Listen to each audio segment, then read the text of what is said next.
இன்னைக்கு நாம ஒரு சுவாரஸ்யமான பயணத்துக்கு போக போறோம்.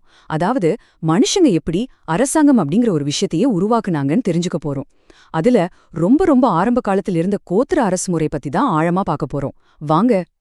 யோசிச்சு பாருங்களேன், இந்த அரசு அல்லது கவர்மெண்ட்ங்கிற ஐடியாவே எப்படி முதல்ல வந்திருக்கும். இன்னைக்கு நாம பாக்குற மாதிரி சிக்கலான அமைப்புகள்லாம் அப்போ கிடையாது. அதோட ஆரம்பம் ரொம்பவே எளிமையானது. அந்த ஆரம்ப புள்ளியை தான் நம்ம இப்போ தேட போறோம்.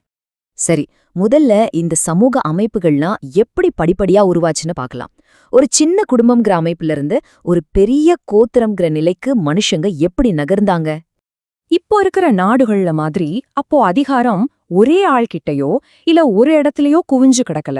சொல்லப்போனா அந்த அதிகாரம் அந்த சமூகம் முழுக்க பரவி இருந்துச்சு.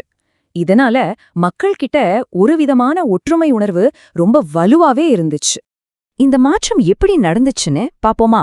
முதல்ல மனுஷங்க நாடோடியா தெரிஞ்சாங்க. அப்புறம் ஒரு இடத்துல தங்கி வாழ ஆரம்பிச்சப்போதான் புதுசா பிரச்சனைகளும் தேவைகளும் வர ஆரம்பிச்சுது.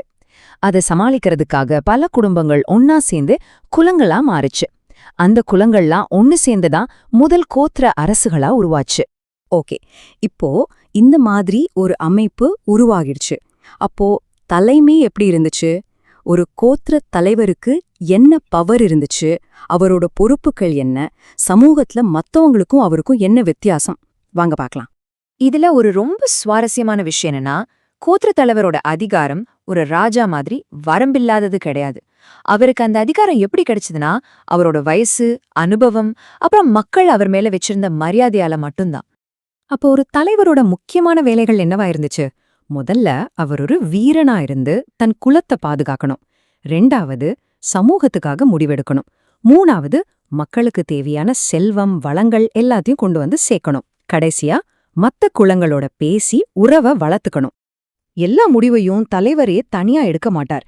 நிறைய நேரங்கள்ல எல்லாரும் ஒன்னா கூடி பேசிதான் முடிவெடுப்பாங்க. இதுக்கு நம்ம பண்டைய இந்தியால இருந்த லிச்சாவி சபைகள் ஒரு சூப்பரான உதாரணம். இதுல ரொம்ப ஆச்சரியமான ஒரு விஷயம் என்ன தெரியுமா? அந்த சமூகங்கள்ல சமத்துவம் இருந்துச்சு. அதாவது தலைவரோட குடும்பம்னா அவளுக்கு எந்த ஒரு ஸ்பெஷல் ஸ்டேட்டஸும் கிடையாது. அவங்களும் மத்தவங்கள மாதிரி ஒரு சாதாரண குடும்பம் தான். சரி, தலைமை பண்புகளை பத்தி பார்த்தாச்சு. இப்போ இந்த சிஸ்டம் நடைமுறையில எப்படி வேலை செஞ்சுது? இதுக்கு நிஜ உலகத்துல ஏதாவது உதாரணங்கள் இருக்கா? அதையும் பாத்துரலாம். ஒரு கோத்திர அரசுக்கு சில முக்கிய அடையாளங்கள் இருந்துச்சு. ஒன்னு, அவங்களுக்கு தேவையான உணவு மாதிரி எல்லாத்தையும் அவங்களே உருவாக்கிக்கிட்டாங்க. இன்னொன்னு, இப்போ இருக்கிற மாதிரி சட்ட புத்தகம்லாம் அப்போ கிடையாது. தலைமுறையா வந்த பழக்க வழக்கங்களும் மரபுகளும் தான் அவங்களோட சட்டமா இருந்துச்சு. இந்த மாதிரி கோத்திர அரசு முறை குறிப்பா ஆப்பிரிக்கால ரொம்ப பரவலா காணப்பட்டுச்சு. உதாரணத்துக்கு ஜிம்பாப்வேல ஷோனா, தென்னாப்பிரிக்கால சூலு, அப்புறம் உகாண்டாவுல கக்வாக்கான்னு பல கோத்திர அரசுகள் இருந்திருக்கு. சரி, இவ்ளோ நேரம் நாம பார்த்ததிலிருந்து இந்த கோத்திர அரசு முறைக்கு எது உண்மையான அடித்தளமா இருந்துச்சுன்னு நினைக்கிறீங்க? எது அதை இவ்ளோ காலம் நிலைச்சு நிக்க வச்சது? சுருக்கமா சொல்லணும்னா, கோத்ரா அரசுங்கிறது ஏதோ சிக்கலான சட்டங்களால உருவான அமைப்பு இல்ல. அது எல்லாருக்கும் பொதுவான பழக்க வழக்கங்கள், மரபுகள், அப்புறம் சம்பிரதாயங்களால ஒன்னு சேர்ந்த ஒரு அரசியல் அமைப்பு. அந்த கலாச்சார ஒற்றுமைதான் அதோட உண்மையான பலம். கடைசியா உங்ககிட்ட ஒரு கேள்வி.